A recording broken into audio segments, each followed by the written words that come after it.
ভালো হয়েছে, thank you. Hello বন্ধুরা, সবাই কেমন আছো? আশা করছি সবাই ভালো আছো। আর আমি এমএস ব্লগ তোমাদের সামনে নতুন আর একটা ভিডিও নিয়ে চলে এসেছি। আর আমার এখন এই চ্যানেলে তোমরা একটু রেসিপি দেখতে পাবে বেশি বেশি। তো দেখো, নুন দিয়ে আমি বোনলেস চিকেনটাকে সেদ্ধ করতে বসিয়ে দিয়েছি। আর আমার সেদ্ধ হয়ে গেছে। তো সেটাকে আমি এখন কাঁটা চামচের সাহায্যে ছাড়িয়ে নিচ্ছি। ভালো করে এটাকে ছাড়িয়ে নিতে হবে, ছাড়িয়ে একদম ঝুরঝুরু করে নিতে হবে। আর এটা কি বানাচ্ছি? এটা বানাচ্ছি চিকেন ভর্তা। আর এদিকে আমি মশলাও করে নিয়েছি। আগে পেঁয়াজ বেটে রেখেছি, আদা রসুনও বেটে রেখেছি, আর এইদিকে টমেটোও বেটে রেখেছি। আর একটা জিনিস বেটেছি, কাজু বাদাম, আর আমার ঘরে কটা আমন্ড ছিল, তো সেই আমন্ডও দিয়ে দিয়েছি, আর একটু টক দই দিয়েছি, দিয়ে একেবারে মিক্সিতে আমি পিষে রেখে দিয়েছি। আর এদিকে দেখো, আমার চিকেনটাও ছাড়ানো কিন্তু হচ্ছে। আর ওইদিকে জলটা রয়েছে, চিকেনের যে সেদ্ধ করেছিলাম স্টকটা, সেটাও রয়েছে। সেদ্ধ করা জলটা লাস্টে কাজে লাগবে। এদিকে চিকেনটা ছাড়ানো হয়ে গেছে। কড়াইতে আমি তেল দিয়ে দিয়েছি। তেল দেওয়ার পরে আমি বাটা পেঁয়াজটা ছেড়ে দিলাম, দিয়ে একটু লাল লাল করে একটু ভেজে নেবো, একটু ভালো করে পেঁয়াজের কাঁচা গন্ধটা যাতে চলে যায়। একটু আমি ভেজে নিচ্ছিলাম।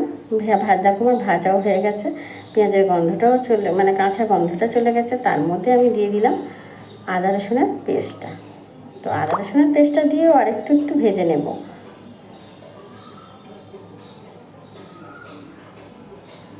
তারপরে দেবো, দেখো টমেটো বাটাটা এবার আমি দিয়ে দেবো। এটাও একটু কষা কষা হচ্ছে। তারপরে আমি একটু টমেটো বাটাটা দিয়ে ভালো করে কষে নেব। একটু বেশিক্ষণ একটু কষতে হবে, যাতে না কাঁচা গন্ধটা থাকে।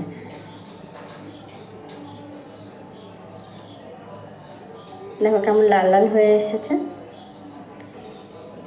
এর মধ্যে আমি দিলাম জিরে গুঁড়ো, ধনে গুঁড়ো, আর সামান্য পরিমাণ একটু গুঁড়ো লঙ্কাও দিয়ে দেবো আমি।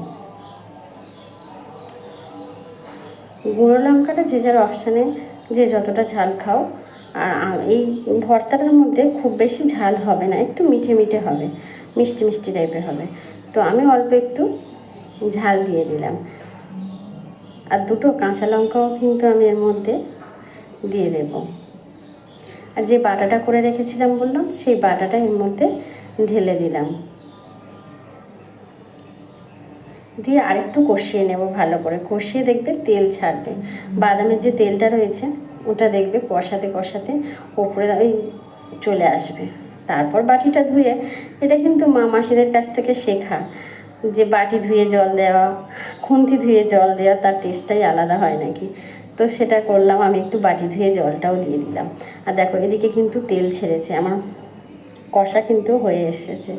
তেল ছেড়েছে মানে তখনই কিন্তু কষাটা হয়ে আসে। আর এদিকে দেখো তোমাদের দেখাচ্ছিলাম, দুটো কাঁচা লঙ্কা দিয়েছি। আর এদিকে তারপরে আমি চিকেনটাকে দিয়ে দিলাম, ওর মধ্যে কড়াইতে চিকেনটা দিয়ে দিলাম। চিকেনটা দেওয়ার পরে একটু কষিয়ে নেব, একটু নাড়াচাড়া করে নেবো। চিকেনটার মধ্যে, মশলাটার মধ্যে একটু নাড়াচাড়া করে নেবো।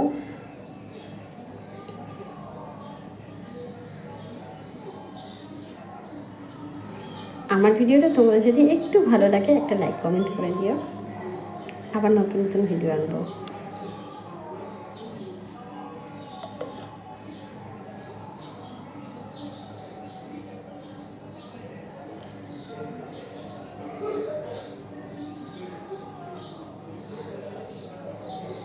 দেখো ভালো করে আমার নাড়াচাড়া হয়ে গেছে। এবার যে চিকেন যেটা জলটা সেদ্ধ করেছিলাম, সেই জলটা কড়াইতে ঢেলে দিলাম। ঢেলে দিয়ে আবার একটু নেড়ে নেব ভালো করে।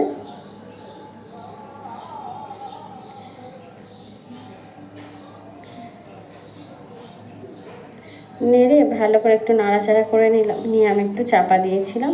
তো চাপা দেওয়ার পরে দেখো কি সুন্দর দেখতে লাগছে, দেখো কি সুন্দর দেখতে লাগছে।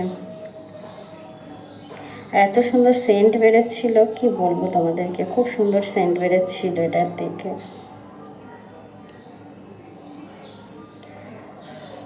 দেখো ফুটছে। এবার এর মধ্যে আমি 1 চিমটে গরম মশলা দিয়ে দিলাম। তারপরে আমার কাছে কাস্তুরি মেথিও ছিল, একটু কাস্তুরি মেথি দিয়ে দিয়েছিলাম। হাতে মলে কাস্তুরি মেথি একটু দিয়ে দিয়েছিলাম।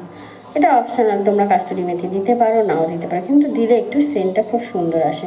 তারপরে দিয়ে দেবো 1 চামচ বাটার। তো এটা বাটার চিকেনও বলতে পারো, যদি সাদা তেল না দিয়ে যদি এর মধ্যে বাটার দিয়ে করা যায় তো সেটাকে বাটার চিকেনও বলা যায়। আর এত সুন্দর সেন্ট বেরোচ্ছিলো কি বলবো, আমি ঢাকা দিনও হয়ে গেছে। আর দেখো এদিকে আমি সবার জন্য খাবার বাড়ছিলাম, আর এদিকে চিকেন কষাও ছিল আর চিকেন ভর্তাও ছিল, আর হাতে রুটি বানিয়ে নিয়েছি, স্যালাডও ছিল। তো পুরোপুরি আমি থালা সাজিয়ে দিচ্ছি আমার শাশুড়িকে, শাশুড়ি, বর, ননদ সবাইকে দিচ্ছিলাম। তো দেখো 2টো করে রুটি। চিকেন ভর্তা ভালো হয়েছে, ভালো হয়েছে। মা কেমন হয়েছে, খেয়ে কেমন হয়েছে বলছো, বলো কেমন ভালো, দেখাও তো একটু। ওরম ভালো হয়েছে দাদা হলে